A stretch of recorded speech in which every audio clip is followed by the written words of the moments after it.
And now moving on to This Week in Asia. Global borrowers are turning to Asia's bond markets like never before.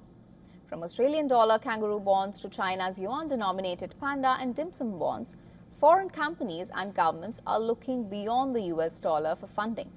This shift is being driven by record borrowing needs and a growing push to diversify where global capital comes from.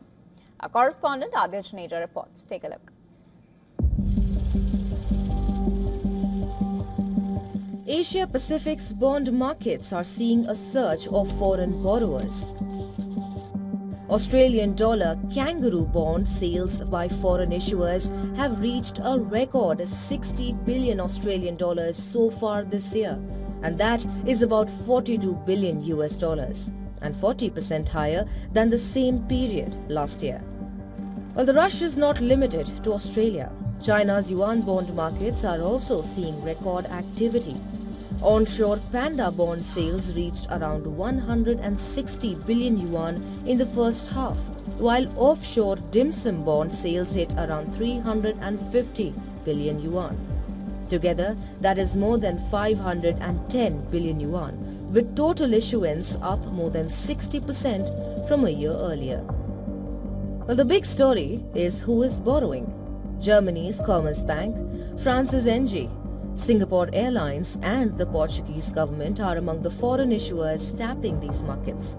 And half of the yuan bond issuance in the first half came from international borrowers. But why the sudden rush? Well, global borrowing needs are rising, partly because of the AI investment boom and high government deficits. Global international syndicated bond sales have already crossed $4 trillion by late July, up from around $3.5 trillion in the same period last year. But the shift is also about diversification. Issuers want to reduce their dependence on the US dollar, while investors are looking at Asian currencies including the Australian dollar, Hong Kong dollar, yuan and Japanese yen.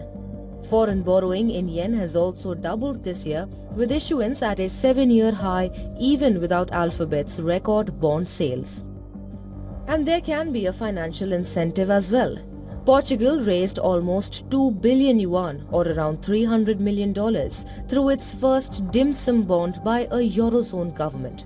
Well, after swapping the money back into euros, Portugal achieved a small cost saving. Well, the trend is now spreading. Brazil is set to sell its first panda bond later this year, while Kenya is also considering the market. Now, these markets are still much smaller than the giant dollar and euro bond markets, but the message is clear.